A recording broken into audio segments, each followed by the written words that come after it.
आप सभी का आपके अपने YouTube चैनल मेरा घर मेरा स्कूल में बहुत बहुत स्वागत है। और आज हम देखने वाले हैं कक्षा 6 के लिए क्लास 6 के लिए सब्जेक्ट होगा यहाँ पर हमारा ज्योग्राफी भूगोल, और उसमें हम देखेंगे अध्याय 2 चैप्टर 2 जो कि है ग्लोब, अक्षांश एवं देशांतर से संबंधित।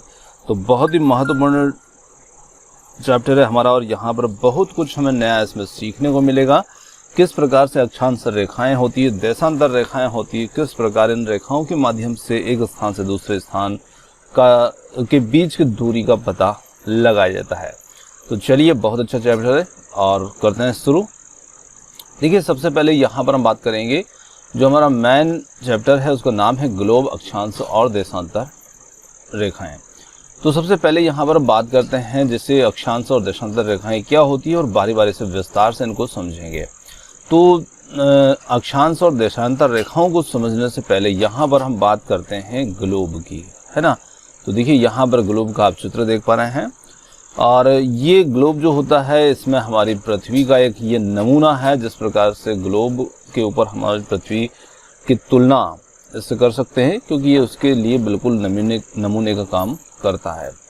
तो यहाँ पर हम बात करते हैं कि हमारी जो पृथ्वी है उसका आकार गोलाकार नहीं है। पहली बात तो हमें ये ध्यान रखना है कि पूरी तरह उसका आकार गोलाकार नहीं है। वो ध्रुवों पर, उत्तर और दक्षिण ध्रुव जो होते हैं वहां पर थोड़ी सी चपटी होती है। अब इसमें ध्रुव कौन कौन से होते हैं, तो यहाँ पर ये जो हिस्सा है, एक ध्रुव ये है और दूसरा ध्रुव यहाँ पर ये है। ये ध्रुव जो होता है ये हमारा दक्षिणी ध्रुव कहलाता है, और यहाँ पर ये जो ध्रुव है हमारा ये कहलाता है उत्तरी ध्रुव। तो ये उत्तरी ध्रुव है ना, और ये दक्षिणी ध्रुव है। तो पृथ्वी यहाँ पर कुछ चपटी होती है दोनों ध्रुव पर, और ये कैसी दिखती है इसके संबंध में हम जानकारी प्राप्त करने के लिए आप अपनी कक्षा में सावधानी पूर्वक ग्लोब को देख सकते हैं, क्योंकि ग्लोब से हम पृथ्वी की आकृति, आकार के बारे में कल्पना कर सकते हैं। क्योंकि ग्लोब जो होता है ये उसी का एक छोटा सा रूप होता है, लघु रूप होता है, और ये एक वास्तविक प्रतिरूप भी है। अब देखिए, ग्लोब जो होते हैं वो अलग अलग आकार के हो सकते हैं, बड़े छोटे हो सकते हैं, और जिन्हें हम एक स्थान से दूसरे स्थान ले जा सकते हैं। जेब में रखने जैसे आकार के भी होते हैं, है ना।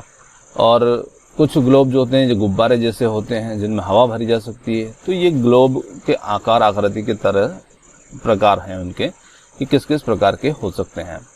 अब देखिए, ग्लोब जो होता है वो स्थिर नहीं रहता है, उसे इस प्रकार से घुमाया जा सकता है जैसे कुमार का पहिया या लट्टू होता है।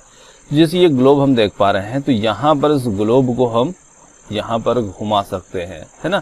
तो चाहे हम इसे इस दिशा में या फिर इस दिशा में, दोनों में से किसी भी दिशा में हम इसे घुमा सकते हैं, है ना। और ये ग्लोब पर देशों, महाद्वीपों और महासागरों को उनके सही आकार में दिखाया गया है। तो यहाँ ग्लोब पर आप देख सकते हैं कि जैसे इसमें ये जो नीला नीला रंग ये देख पा रहे हैं, ये महासागर है, और ये इस पर जो द्वीप हैं, महाद्वीप हैं, ये दिखाए गए हैं, है ना। तो इनकी स्थिति को यहाँ पर दर्शाया गया है। और पृथ्वी के समान किसी गोले पर किसी बिंदु की स्थिति का वर्णन करना कठिन है। अब जैसे मान लिया जाए कि हमारे पास में कोई एक गोला है, और इस पर हम यदि किसी बिंदु की कल्पना करते हैं कि ये बिंदु कहाँ पर है, किस स्थिति में है, किस जगह पर है, तो इसे हमें बताना थोड़ा सा मुश्किल हो सकता है।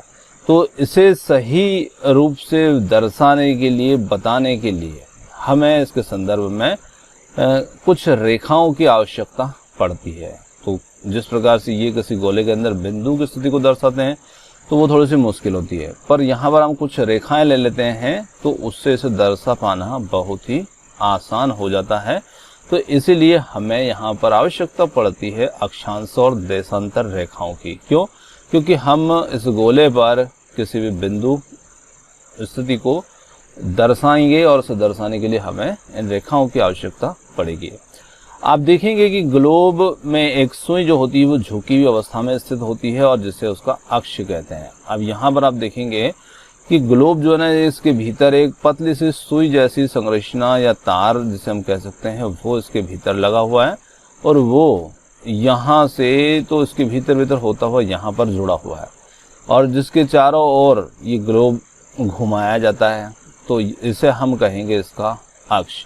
अब ये आप देख पा रहे हैं, ये बिल्कुल सीधा ना होकर के थोड़ा सा तिरछा लगा हुआ है, है ना।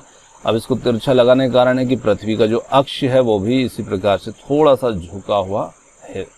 चलिए, ग्लोब के वे बिंदु जिनसे सुई होकर गुजरती है उन्हें हम कहते हैं उसके ध्रुव, और ध्रुव को हम देख चुके हैं, उत्तरी ध्रुव और दक्षिणी ध्रुव। और उस सुई के चारों ओर पृथ्वी की भांति पश्चिम से पूर्व की ओर इसे घुमाया जा सकता है। अब देखिए, ये उत्तरी ध्रुव हो जाता है, यहाँ पर ये दक्षिणी ध्रुव हो जाता है, और इधर का हिस्सा जो है ये पूर्व का हिस्सा है। तो इस हिस्से को हम कहेंगे कि ये पूर्व का हिस्सा है ना। चलिए, पीछे का हिस्सा उसका पश्चिमी हिस्सा है।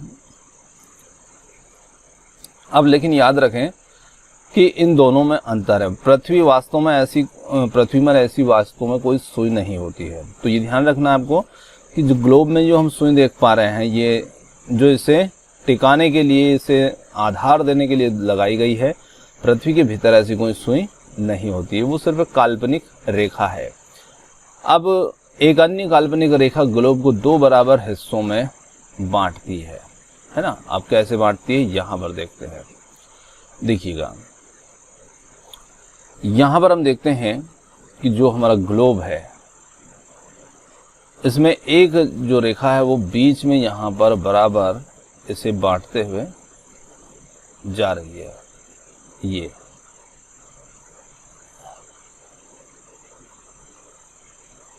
ये जो रेखा है ये ग्लोब को दो बराबर हिस्सों में बांट रही है, दो वृत्त में इसे बांट रही है। अब ये बिल्कुल उसी प्रकार से बांट रही है जिस प्रकार से हम किसी गोल वस्तु को किसी चाकू वगैरह से काट देते हैं ना। जैसे मान लीजिए कि ये हमारे पास एक कोई भी गोल वस्तु है और इसे हम यहाँ से बीच से काट देते हैं, तो इसे दो हिस्सों में हमने बांट दिया है। एक जो ऊपर का हिस्सा है वो, और एक इसके नीचे का हिस्सा। तो उसी प्रकार से जो हमारे पृथ्वी होती है, उस पृथ्वी पर उसको मध्य भाग में विभाजित करने वाली जो रेखा होती है, बांटने वाली जो रेखा होती है, उसे कहा जाता है विषुवत रेखा। ये ध्यान रखना आपको, इस रेखा को क्या कहा जाएगा? विषुवत रेखा। और पृथ्वी के उत्तर में स्थित आधे भाग को उत्तरी गोलार्ध कहा जाता है तथा दक्षिण वाले भाग को दक्षिणी गोलार्ध कहा जाता है। तो जैसे हमने यहाँ पर इस गोले को बांटा था, पृथ्वी को बांटा था कि इसका जो नीचे का हिस्सा है वो उसका दक्षिणी ध्रुव है और ऊपर का हिस्सा जो है वो उसका उत्तरी ध्रुव है। तो ऊपर का जो हिस्सा होगा वो कहलाएगा उत्तरी गोलार्ध, है ना। ये ऊपर का जो हिस्सा है वो उत्तरी गोलार्ध। इसी के साथ में हम जो नीचे के हिस्से की बात करेंगे ये कहलाएगा हमारा दक्षिणी गोलार्ध। तो नीचे का हिस्सा कहलाएगा दक्षिणी गोलार्ध, ऊपर का कहलाएगा उत्तरी गोलार्ध। गोलार्ध का मतलब आधा गोला, है ना। गोलार्ध तो मतलब ऊपर का उत्तरी आधा गोला और नीचे का आधा गोला दक्षिणी गोलार्ध। आगे हम बात करते हैं, ये दोनों जो गोलार्ध होते हैं ना, ये बराबर होते हैं और ये आधे आधे भाग होते हैं पृथ्वी के। इस प्रकार से विषुवत रेखा पृथ्वी पर एक काल्पनिक वृत्त बनाती है। तो यहाँ पर हम कह सकते हैं कि ये काल्पनिक वृत्त बनाती है। पृथ्वी पर विभिन्न स्थानों की स्थिति बताने में सबसे महत्वपूर्ण संदर्भ बिंदु है विषुवत रेखा। अब विषुवत रेखा क्यों सबसे महत्वपूर्ण होती है? क्योंकि विषुवत वृत्त से ध्रुवों तक स्थित सभी समांतर वृत्तों को अक्षांश समांतर रेखाएं कहा जाता है। तो यहाँ पर आप चित्र में देख पा रहे हैं कि यहाँ पर जो हमारी विषुवत रेखा है, ये है ना, विषुवत रेखा जो है, इस विषुवत रेखा से हम देखते हैं कि यहाँ से ऊपर हमने एक और अक्षांश रेखा खींची है जो यहाँ से इसे मिला रही है यहाँ तक। फिर एक और अक्षांश रेखा हमने देखी जो यहाँ से इसे मिला रही है यहाँ पर। इस प्रकार जैसे जैसे हम ऊपर जाते हैं तो अक्षांश रेखाएं जो होती हैं वो छोटी हो जा रही है ना। इनका आकार कैसा हो रहा है? छोटी होती जाती है। तो इस प्रकार से ये सभी जो है ऊपर की ओर ये अक्षांश रेखाएं, इसी प्रकार से नीचे भी होती हैं। और जो विषुवत रेखा होती है यहाँ पर तो हम मान लेते हैं 0 डिग्री, तो ये 0 डिग्री अक्षांश रेखा है। इसके ऊपर चलते हैं तो 1 डिग्री 2 डिग्री इस प्रकार से हम मान ले लेते हैं। पर जैसे हमने यहाँ पर सीधा 20 ले लिया तो हम बहुत सारी रेखाएं खींचनी पड़ती है, इसलिए यहाँ पर सिर्फ कुछ रेखाओं से इसको प्रदर्शित कर दिया। तो हम अपनी आवश्यकता या दूरी को दर्शाने के लिए जितनी रेखाएं चाहें उतनी रेखाएं खींच सकते हैं। बराबर दूरी उनके बीच में हमें रखनी होगी। जैसे मान लीजिए मैंने एक रेखा खींच दी, अब मैं 0 और 20 के बीच में खींची है मैंने इसे, तो मैं इसे यहाँ पर 10 लिख सकता हूँ। ये 10 है ना, 10 डिग्री उत्तरी अक्षांश रेखा है। तो इस प्रकार से ऐसी कई रेखाएं हम खींच सकते हैं। विषुवत वृत्त जो होता है वो शून्य अंश को दर्शाता है। तो विषुवत रेखा पर हम कितना मान मानेंगे, तो इस पर हम मानेंगे 0 डिग्री, है ना, क्योंकि ये कितना मान दर्शाएगा, तो ये दर्शाएगा 0 डिग्री को ये दर्शाता है। आगे हम बात करते हैं, चूंकि विषुवत वृत्त के दोनों तरफ ध्रुवों के बीच की दूरी पृथ्वी के चारों ओर के वृत्त का 1/4 है। इसका माप 360 डिग्री होगा, यानी कि 1/4 यानी कि 90 अंश या 90 डिग्री। इस प्रकार से 90 अंश उत्तरी अक्षांश उत्तरी ध्रुव को दर्शाता है तथा 90 अंश दक्षिणी अक्षांश जो है वो दक्षिणी ध्रुव को दर्शाता है। अब जो 1/4 की बात यहाँ पर बताई गई है वो क्या चीज होती है, चलिए उसे देखिएगा।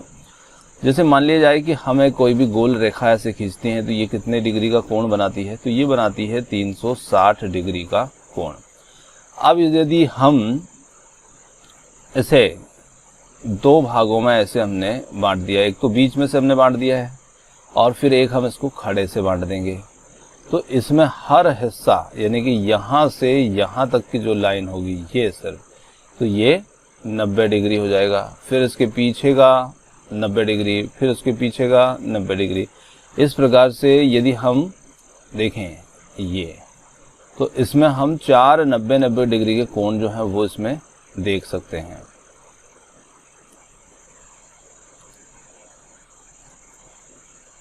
है ना। तो 90 डिग्री के कोण इसके अंदर हम देख सकते हैं, जैसे कि ये। इस प्रकार विषुवत वृत्त के ऊपर के सभी समांतर रेखाओं को हम उत्तरी अक्षांश कहेंगे और विषुवत वृत्त के दक्षिण में स्थित समांतर रेखाओं को हम दक्षिणी अक्षांश कहेंगे। इसलिए प्रत्येक अक्षांश के मान के साथ उनकी दिशा यानी कि दक्षिण या उत्तर लिख दिया जाता है और इसे सामान्यतः हम उ या द में बिंदी लगा करके अक्षर से व्यक्त करते हैं। तो उ या द का मतलब होगा उत्तरी अक्षांश और द का मतलब होगा दक्षिणी अक्षांश। अब हम देखते हैं कि ये जो 0 डिग्री विषुवत रेखा आप यहाँ इस चित्र में स्पष्ट रूप से इसे देख पा रहे हैं कि 0 डिग्री इसका मान रखा है और इससे ऊपर हम चलते हैं तो 1 2 3 4 5 इस प्रकार से ये अंश में बढ़ती जाएगी और नीचे भी सेम वही अंश होंगे। तो यहाँ पर आप देख पा रहे हैं, यहाँ पर 0 डिग्री है, ऊपर भी 23.5 डिग्री है, नीचे भी 23.5 डिग्री है। पर जब हम नीचे के 23.5 डिग्री को दिखा रहे हैं तब हमें बोलना होगा कि दक्षिणी गोलार्ध, है ना, 23.5 डिग्री दक्षिणी गोलार्ध। तो हम स्पष्ट पहुंच जाएंगे कि हमें नीचे की ओर चलना है या ऊपर की ओर चलना है। तो इस प्रकार से हम इसके जो संकेत होंगे उ और द, इनसे हम पहचान पाएंगे कि हम किस गोलार्ध की, किसी बिंदु की बात किस गोलार्ध में कर रहे हैं। तो यहाँ पर हम देखते हैं कि जैसे जैसे हम विषुवत रेखा विषुवत वृत्त से दूर जाते हैं तो अक्षांशों का आकार कैसा हो रहा है, छोटा हो जाता है, घटता जाता है। अब यहाँ पर आप देख पा रहे हैं कि जो विषुवत वृत्त है उसके बिल्कुल पास का जो क्षेत्र है वो उसे नाम दिया गया है यहाँ पर उष्ण कटिबंध। अब उष्ण कटिबंध नाम क्यों दिया गया है, तो देखिए गर्मी जो होती है वो सबसे ज़्यादा इसी भाग पर पड़ती है ना, और ये 0 डिग्री से 23.5 डिग्री तक का जो एरिया है वो इसमें शामिल है। इसी प्रकार से नीचे की बात करते हैं तो इसमें भी 0 डिग्री से 23.5 डिग्री ये नीचे दक्षिणी गोलार्ध में भी ये हिस्सा जो है ये उष्ण कटिबंध क्षेत्र कहलाता है। तो उष्ण कटिबंध क्षेत्र का मतलब होगा कि यहाँ पर सूर्य की किरणें जो होती है वो लगभग सीधी पड़ती है ना। अब बात करते हैं यहाँ पर हम ऊपर, इसके ऊपर के हिस्से की। तो ये देखिए ये 23.5 डिग्री पर एक कर्क रेखा यहाँ पर मौजूद है। तो ये जो रेखा होती है जो उत्तरी गोलार्ध में होती है तो ये कहलाती है कर्क रेखा 23.5 डिग्री पर। सेम इसी प्रकार से 23.5 डिग्री पर नीचे भी एक रेखा है जो दक्षिणी गोलार्ध में, और इसे हम कहते हैं मकर रेखा। ये रेखा मकर रेखा कहलाती है। अब यहाँ पर हम देख पा रहे हैं ऊपर का जो हिस्सा है उसे लिखा है शीतोष्ण कटिबंध। तो शीतोष्ण कटिबंध, और सही उसी प्रकार से सेम यहाँ पर लिखा है दक्षिणी शीतोष्ण कटिबंध। तो ऊपर और नीचे के हिस्से बिल्कुल एक जैसे हैं, बस सिर्फ नाम है उत्तर का और दक्षिणी का। तो ऊपर के किसी भी हिस्से की बात करोगे तो उसमें आएगा उत्तर, और नीचे की बात करोगे तो आएगा दक्षिण, है ना। तो यहाँ पर शीतोष्ण कटिबंध है, और फिर आ जाता है इसमें दक्षिणी शीत कटिबंध, और यहाँ आप देख पा रहे हैं उत्तरी शीत कटिबंध है। तो कहने का मतलब है कि ये जो हिस्सा है इतना इतना ये बहुत ठंडा है, क्योंकि यहाँ पर सूर्य की किरणें बिल्कुल ना के बराबर पड़ती है, कम पड़ती हैं और बहुत तिरछी पड़ती है, इसलिए सूर्य के प्रकाश की तीव्रता या ऊष्मा बहुत कम यहाँ पर मिलती है। तो ये हिस्सा बहुत ज़्यादा ठंडा होता है, इसलिए इसे कहा गया है दक्षिणी शीत कटिबंध, इसे कहा गया उत्तरी शीत कटिबंध। और ये जो बीच का हिस्सा है जिसे हम कहते हैं शीतोष्ण कटिबंध, ये लगभग मध्यम होता है, मतलब ना ज़्यादा गर्म और ना ज़्यादा ठंडा, ये मध्यम स्थिति में होता है, क्योंकि ये दोनों के बीच में है। तो उस हिसाब से हम यहाँ पर इन कटिबंधों को इसमें देख सकते हैं और पहचान सकते हैं। चलिए आगे बढ़ते हैं इन कटिबंधों के बारे में और ज़्यादा अधिक जानकारी के लिए। चलिए, ये हमने 4 विषुवत, उत्तरी ध्रुव 90 डिग्री, दक्षिणी ध्रुव के अतिरिक्त 4 महत्वपूर्ण अक्षांश रेखाएं और समांतर रेखाएं हैं, जिसमें इनको नाम है, आपको ध्यान रेखा अपने कर्क रेखा, मकर रेखा, है ना। तो कर्क किधर होती है, तो कर्क होती है 23.5 डिग्री उत्तरी गोलार्ध में, उत्तरी अक्षांश पर, और मकर कहाँ पर होती है 23.5 डिग्री दक्षिणी गोलार्ध या दक्षिणी अक्षांश में, है ना। चलिए अब बात करते हैं यहाँ पर उत्तरी गोलार्ध में कर्क रेखा की जो स्थिति होती है वो 23.5 डिग्री उत्तरी अक्षांश होती है। दूसरी दक्षिणी गोलार्ध में होती है मकर रेखा जो भी 23.5 डिग्री पर होती है, और विषुवत रेखा विषुवत वृत्त की लगभग 66 सही 1/2 डिग्री उत्तर में उत्तर ध्रुव वृत्त, और सेम इसी प्रकार से नीचे जो है विषुवत रेखा के 66 सही 1/2 डिग्री दक्षिण में दक्षिण ध्रुव वृत्त। तो यहाँ चित्र में आप देख पा रहे हैं कि ये अभी हमने देखा था, ये यहाँ पर जो दक्षिणी शीत कटिबंध लिखा है, ये उत्तरी शीत कटिबंध लिखा है, इसे हम उत्तरी ध्रुव और इसे दक्षिणी ध्रुव कहा गया है।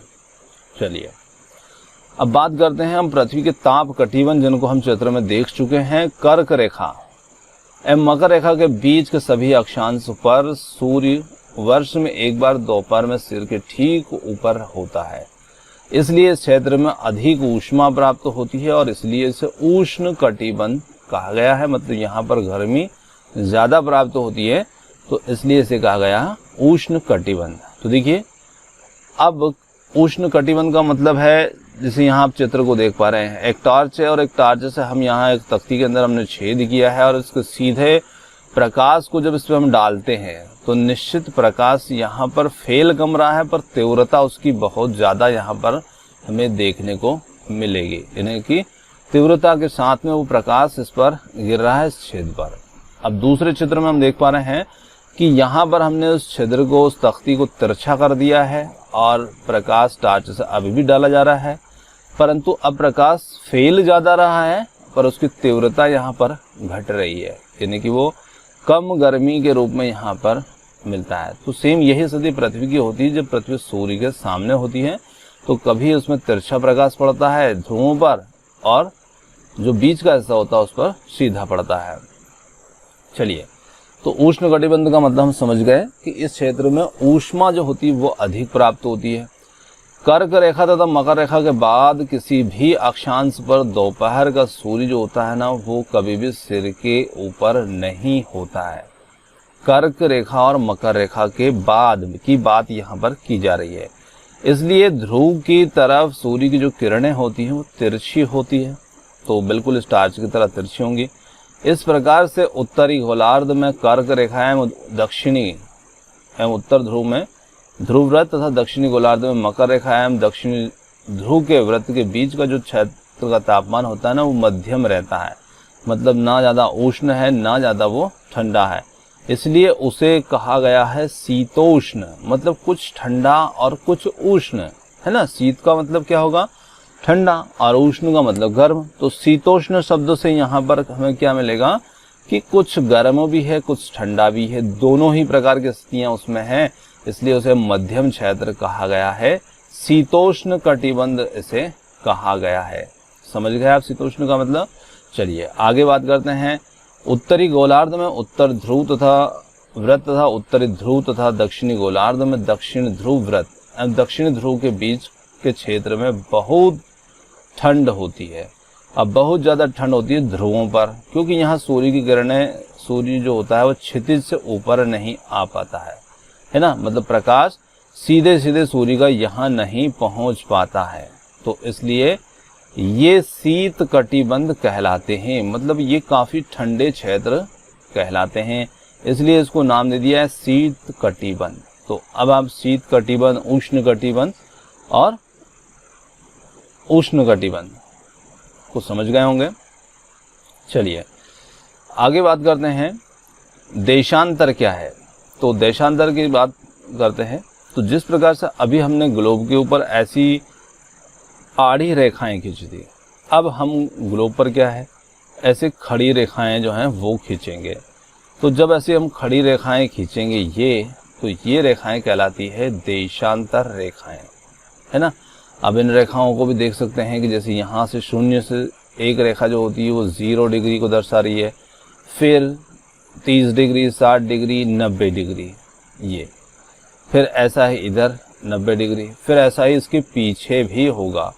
तो ये जैसे हम चलेंगे 0 से 90, फिर 90 से 180, फिर 180, ये यहाँ तक आधा गोला हुआ है, फिर 180 ही ऐसा का ऐसा ही इधर होगा, है ना। तो इस प्रकार से 360 डिग्री ये देशांतर रेखाएं जो होती हैं ये स्थित होती है। तो कहने का मतलब है कि 180 इधर से चल जाएं आप और 180 इधर से चले जाएं, ये स्थिति। तो किसी स्थान की स्थिति को बताने के लिए उस स्थान के अक्षांश के अतिरिक्त तो कुछ और जानकारियों की भी आवश्यकता होती है। और आप देख सकते हैं कि प्रशांत महासागर में स्थित टोगा द्वीप है, हिंद महासागर में स्थित मॉरिशस द्वीप एक ही अक्षांश 20 डिग्री पर दक्षिण में स्थित हैं। परंतु उनकी सही स्थिति जानने के लिए हमें ये पता करना होगा कि उत्तर ध्रुव को दक्षिण ध्रुव से जोड़ने वाली संदर्भ रेखा पूर्व है या पश्चिम है, अतः इन स्थानों की दूरी कितनी है। इसलिए संदर्भ रेखाओं को हम देशांतरी यामोत्तर या देशांतर रेखाएं कहते हैं, है ना। अतः उनके बीच की दूरी को देशांतर के अंशों में मापा जाता है। प्रत्येक अंश को मिनट तथा मिनट को सेकंड में विभाजित किया जाता है और ये अर्ध वृत्त हैं। इनके बीच की जो दूरी होती है वो ध्रुवों की तरफ बढ़ने पर घट जाती है। जैसे जैसे हम ध्रुव की तरफ बढ़ेंगे ये दूरी घट जाती है और ध्रुवों पर ये शून्य हो जाती है और जहाँ पर सभी देशांतरी यामोत्तर आपस में मिलती है। तो आप यहाँ पर देख पा रहे हैं कि जो सभी देशांतर रेखाएं हैं वो यहाँ पर आकर के मिल रही है ना। चलिए अब बात करते हैं अक्षांश जो समांतर रेखाएं हैं से भिन्न देशांतरी यामोत्तर लंबाई में समान होती है, इसलिए सिर्फ मुख्य संख्याओं में व्यक्त करना कठिन था। तब सभी देशों ने निश्चय किया कि ग्रीनिच, जहां ब्रिटिश राज्य की वेधशाला स्थित है, ये एक बहुत ही महत्वपूर्ण पॉइंट है। ग्रीनविच या ग्रीनिच कहा जाता है, जहां ब्रिटिश की राज्य की वेधशाला स्थित है। इससे गुजरने वाली जो रेखा होती है ना, इससे गुजरने वाली जो रेखा होती है उसे गुजरने वाली यामोत्तर से पूर्व और पश्चिम की गिनती शुरू की जाए और इस यामोत्तर को प्रमुख यामोत्तर रेखा कहते हैं और इसका मान 0 डिग्री देशांतर होता है। अब इसे आप यहाँ पर ग्लोब में इसकी स्थिति देख पा रहे हैं, यहाँ पर इसकी स्थिति इसमें हमें देखने को मिल रही है। ये 0 डिग्री यामोत्तर है, प्रधान यामोत्तर, प्रमुख यामोत्तर रेखा है ना। और इसका मान कितना है 0 डिग्री देशांतर, तो इसका मान 0 डिग्री। इसी प्रकार से ये जो विषुवत रेखा इसका मान भी 0 डिग्री है। और यहाँ से हम 180 पूर्व या 180 पश्चिम तक गणना करते हैं। अब देखिए 180 पूर्व और 180 पश्चिम में कैसे करेंगे, तो जब हम इस 0 डिग्री से इधर जाएंगे और ऐसे आधे गोले में घूम करके यहाँ पीछे आ जाएंगे, तो ये इतना जो हिस्सा होगा पृथ्वी का, ये जो भाग होगा, ये आधा गोला होगा, ये पूर्वी क्षेत्र उसका कहलाएगा। और इसी प्रकार से बिल्कुल पीछे की ओर जब हम चलेंगे ऐसे घूमते हुए यहाँ पर बिल्कुल आ जाएंगे पीछे, है ना। तो ये जो आधा गोला होगा ये इसका पश्चिमी क्षेत्र कहलाएगा। इसे हम पश्चिमी क्षेत्र या पश्चिमी गोलार्ध देशांतर कह सकते हैं, इसे हम पूर्वी कहेंगे। तो किसी स्थान के देशांतर के आगे पूर्व के लिए पू लिख दिया जाता है, पश्चिम के लिए प का उपयोग किया जाता है। अब ये जानना रोचक होगा कि 180 डिग्री पूर्व या 180 पश्चिम यामोत्तर एक ही रेखा पर स्थित हैं। तो पीछे हम जैसे घूम करके जाएंगे तो दोनों के 180 इसी पीछे की एक रेखा पर इसके पीछे स्थित होंगे। ग्लोब पर अक्षांश समांतर रेखाओं एवं देशांतरी यामोत्तरों के द्वारा बनी हुई ग्रिड को देखो। अगर आपको किसी स्थान के अक्षांश और देशांतर की सही जानकारी हो तो ग्लोब पर आप उसका स्थान का पता आसानी से लगा सकते हैं। जैसे उदाहरण के लिए असम में 26 डिग्री उत्तरी अक्षांश और 90 डिग्री पूर्वी देशांतर पर स्थित है। अब उस बिंदु को देखें जहां पर ये दोनों रेखाएं एक दूसरे को काटती है और ये बिंदु धुबरी की सही स्थिति होगा। तो देखिए, हम किसी भी स्थान की स्थिति को दर्शाते हैं ना, तो उसमें हम जब उसके साथ इतने डिग्री अक्षांश, इतने डिग्री पूर्वी देशांतर शब्द जोड़ देते हैं, पश्चिमी देशांतर जोड़ देते हैं, तो वहां से हम उसकी गणना कर लेते हैं, है ना। क्योंकि ये रेखाएं हम जिनको डिग्री में बांट रहे हैं तो उसी से उसका पता लग जाता है कि वो कितनी दूरी पर होती है। चलिए, इसे समझने के लिए हम कुछ प्रयोग के रूप में यहाँ पर क्रियाकलाप कर सकते हैं। और ऊर्ध्वाधर रेखाएं जो होती है उन्हें हम पूर्व देशांतर और क्षैतिज रेखाओं को उत्तरी अक्षांशों से व्यक्त करते हैं। चलिए आगे इसमें क्रियाकलाप करके दिखाया कि इस प्रकार से, जिसे आप यहाँ पर देख पा रहे हैं कि एक वृत्त आ है, जैसे कि ये यहाँ पर दिखाया गया है। अब ये देशांतर रेखा हो गई, ये अक्षांश रेखा हो गई, है ना। तो आखा डिग्री, है ना, उत्तरी अक्षांश तथा 1 डिग्री पूर्वी देशांतर पर ये स्थित है। तो इस प्रकार से हम इस क्रियाकलाप को देखकर भी ये अन्य वृत्त की स्थिति को ज्ञात कर सकते हैं। चलिए आगे हम बात करते हैं देशांतर और समय। समय को मापने का सबसे अच्छा साधन पृथ्वी तथा चंद्रमा और अन्य ग्रहों की गति होती है। अब इनकी गति से कैसे हम अनुमान लगा लेते हैं, समय का कैसे मापन कर लेते हैं। तो सूर्योदय एवं सूर्यास्त प्रतिदिन होता है, अतः स्वाभाविक ही होता है, और पूरे विश्व में समय निर्धारण का सबसे अच्छा साधन भी ये होता है। स्थानीय समय का अनुमान सूर्य के द्वारा बनने वाली परछाई से लगाया जा सकता है, जो दोपहर में सबसे छोटी और सूर्योदय तथा सूर्य अस्त का समय ये सबसे लंबी होती है। तो सूर्य से हम परछाई से भी अनुमान समय का लगा सकते हैं। चलिए आगे हम बात करते हैं ग्रीनिच पर स्थित प्रमुख यामोत्तर पर सूर्य जिस समय आकाश के सबसे ऊंचे बिंदु पर होगा उस समय यामोत्तर पर से सभी स्थानों पर दोपहर होगी। कहाँ पर? ग्रीनिच पर। और ये कहाँ था? वो 0 डिग्री देशांतर रेखा पर, जहाँ पर सूर्य जिस समय आकाश के सबसे ऊंचे बिंदु पर होगा तो वहां पर हो गई दोपहर।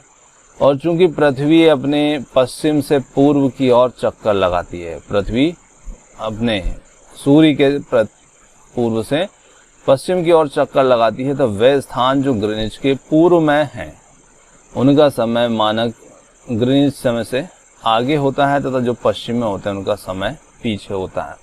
चलिए इसे थोड़ा सा यहाँ पर एक चित्र के रूप में समझ लेते हैं। चूंकि पृथ्वी पश्चिम से पूर्व की ओर होती है, घूमती है। अब यहाँ पर तो हमारे 0 डिग्री प्रधान देशांतर रेखा हो गई ये। अब इसके आगे का जो हिस्सा है ये पूर्व, तो ये इसका समय हमेशा आगे चलता है ना, इसका समय हमेशा आगे चलता है। और पीछे का जो हिस्सा हमारा होता है इसका समय पीछे होता है। और 0 डिग्री जो है देशांतर रेखा ये हमारी बीच में स्थित है। तो चलिए इसकी गणना करते हैं, कैसे की जाती है।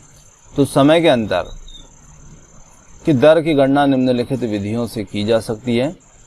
यह पृथ्वी लगभग 24 घंटे में अपने अक्ष पर 360 डिग्री घूम जाती है। यानी कि पृथ्वी जो होती है वो 360 डिग्री 24 घंटे में घूमकर यहाँ आ जाती है ना। और ये पृथ्वी का घूर्णन काल होता है, अतः वो 1 घंटे में 15 डिग्री व 4 मिनट में 1 डिग्री घूमती है। अर्थात यहाँ पर हम कह सकते हैं कि 24 घंटे में वो 360 डिग्री घूमती है, तो वह 1 घंटे में 15 डिग्री और 4 मिनट में वो 1 डिग्री घूमती है। ये होगा 1 घंटे में कितने डिग्री घूमेगी? 15 डिग्री, और 4 मिनट में 1 डिग्री घूमेगी, है ना। 4 मिनट में 1 डिग्री घूमेगी। इस प्रकार से ग्रीनिच में जब दोपहर के 12 बजते हैं तब ग्रीनिच से 15 डिग्री पूर्व में का जो समय होता है वो 15 गुणित 4 अर्थात 7 मिनट, यानी कि लगभग ग्रीनिच का जो समय होगा ना उससे 1 घंटा आगे का समय हो जाएगा। तो जब हमने देखा कि यहाँ जो बीच की लाइन है हमारी, इस पर 12 बज रहे हैं, तो इससे यदि हम 4 डिग्री आगे चलते हैं, है ना, 15 डिग्री पूर्व में चलेंगे, यहाँ पर मान लीजिए 15 डिग्री यहाँ पर हो गए, तो यहाँ का समय जो होगा ना वो इस समय से 1 घंटे आगे हो जाएगा। फिर यहाँ से हम 15 डिग्री और आगे चलेंगे यहाँ पर, फिर 1 घंटे समय और आगे जाएगा, फिर 15 डिग्री पर 1 घंटे का समय और आगे बढ़ जाएगा। तो इस प्रकार से ग्रीनिच के समय से 1 घंटा आगे अर्थात वहाँ दोपहर का 1 बजा होगा, और ग्रीनिच से 15 डिग्री पश्चिम का समय ग्रीनिच से 1 घंटा पीछे होता है, यानी वहाँ सुबह के 11 बजे होते हैं। और इसी प्रकार से जब ग्रीनिच पर दोपहर के 12 बजते हैं तो उसी समय 180 डिग्री पर रात्रि मध्य रात्रि होगी, है ना। अब देखिए ग्रीनिच का मतलब यहाँ पर वही बीच की जो लाइन है उसे ग्रीनविच रेखा कहा जाता है, जो 0 डिग्री प्रधान देशांतर है। इससे आप 15 डिग्री आगे चलोगे तो 1 घंटा आगे पहुँच जाओगे इस समय से, जितना यहाँ बजेगा उससे 1 घंटा ज़्यादा इधर बजेगा। 15 डिग्री पीछे चलेंगे तो वहाँ पर 1 घंटा पीछे हो जाएगा। और सेम 180 डिग्री पीछे, बिल्कुल इसके बिल्कुल पीछे की ओर देखेंगे तो जो समय यहाँ पर होगा उसका ठीक रात्रि का समय बिल्कुल पीछे होता है। किसी भी स्थान पर सूर्य जब आकाश में अपने उच्चतम बिंदु पर होता है ना दोपहर में, उस समय घड़ी में दिन के 12 बजते हैं। इस प्रकार से घड़ी के द्वारा दिखाया गया समय उस स्थान का स्थानीय मान होता है। और आप देख सकते हैं कि देशांतरी यामोत्तर में सभी स्थानों के स्थानीय मान समान है। अब हम मानक समय क्यों लेते हैं ये बात जानते हैं। अलग अलग यामोत्तर पर स्थित स्थानों के स्थानीय मान में अंतर के लिए हम लेते हैं। अब जैसे यहाँ पर हमारे भारत की स्थिति को दर्शाया गया है, यहाँ पर देख सकते हैं भारत की जो स्थिति है वो 68 डिग्री पूर्वी देशांतर है, और यहाँ से यहाँ तक 97 डिग्री पूर्वी देशांतर तक भारत का विस्तार है। ये हमारे लिए 2 यहाँ पर देशांतर रेखाएं हैं, है ना, 3 खींच दी है। तो विस्तार बताया है कि पूर्वी देशांतर में विस्तार कितना कितना है पूर्वी क्षेत्र में, तो यहाँ से 68 डिग्री पूर्वी और 97 डिग्री पूर्वी देशांतर तक। अब उदाहरण के लिए बहुत से देशांतर से होकर गुजरने वाले रेलगाड़ियों को समय सारणी बनाने में कठिनाई होगी या तैयार करना कठिन होगा, क्योंकि भारत में गुजरात के द्वारका तथा असम के डिब्रूगढ़ के स्थानीय समय में लगभग 1 घंटे 45 मिनट का अंतर होगा।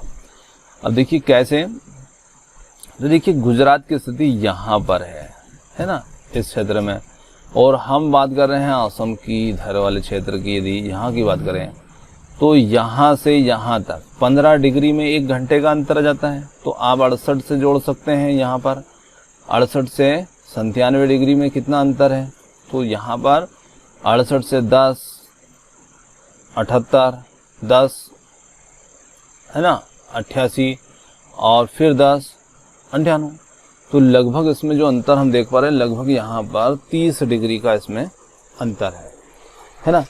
तो यहाँ पर 15 डिग्री में 1 घंटे का अंतर आ जाता है।